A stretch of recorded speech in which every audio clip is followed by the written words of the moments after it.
You could look at any existing socialist country. If you don't want to call them socialist, call them whatever you want. Post-capitalist, whatever. I don't care. Call them camels, window shades. Doesn't matter. As long as we know the countries we're talking about. You can look at any one of those countries, and you can evaluate them in several ways. One, comparing them to what they had before. And that, to me, is what's very compelling. That's what's so compelling about Cuba, for instance. When I was in Cuba, I was up in the Escambray, which is like the Appalachia of Cuba, very rugged mountains. The people, very poor, they were. And I said to this campesino, I said, "Do you like Fidel?" And he says, "Sí, sí, with all our souls." I remember his gesture, "with all our souls." I said, "Why?" And he pointed to this clinic right up there on the hill, which we had visited. He said, "Look at that." He said, "Before the revolution, we never saw a doctor. If someone was seriously ill, it would take 20 people to carry that person, because you'd go day and night. It would take 2 days to get to the hospital.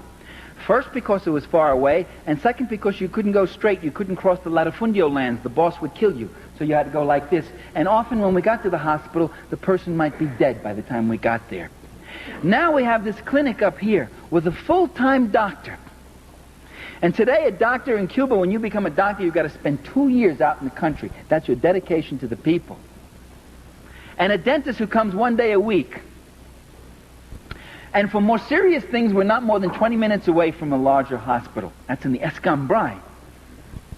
He said, "That's freedom. We're freer today. We have more life." And I talked to a guy in Havana who says to me, "Before, all I used to see here in Havana, you call this drab and dull. We see it as a cleaner city. It's true, you got the paint is peeling off the walls, but you don't see kids begging in the streets anymore, and you don't see prostitutes. All we used to have was prostitutes. Prostitution used to be one of the biggest industries. And today, this man is going to night school." He said, "I can read. I can read. Do you know what it means to be able to read? Do you know what it means to be able not to read?" I remember when I gave my book to my father, I dedicated a book of mine, Power and the Powerless, to my father. I said, "To my father with my love." Gave him a copy of the book. He opened it up, looked at that. He'd only gone to the 7th grade. He was a son of an immigrant, a working-class Italian. And he opens the book, and he starts looking through it, and he gets misty-eyed, very misty-eyed. And I thought it's because he was so touched that his son had dedicated a book to him. That wasn't the reason. He looks up to me and says, "I can't read this, kid." I said, "That's okay, Dad. Neither can the students. I mean, that's not something.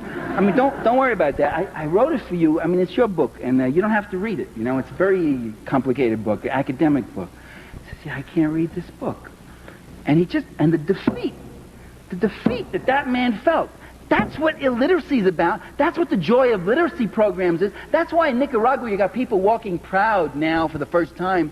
They were animals before. They weren't allowed to read. They weren't taught to read.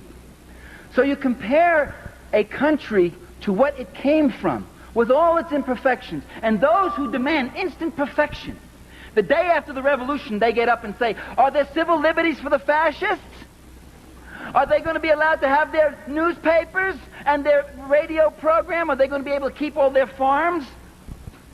The passion that some of our liberals feel, the day after the revolution, the passion and concern they feel for the fascists, the civil rights and civil liberties of those fascists who were dumping and destroying and murdering people before.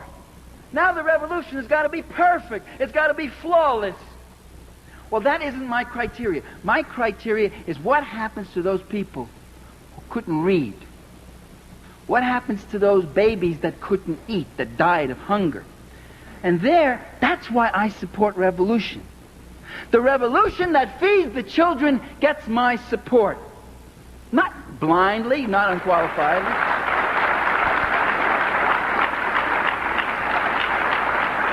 And the Reaganite government that tries to stop that kind of process, that tries to keep those people in poverty and illiteracy and hunger, that gets my undiluted animosity and opposition.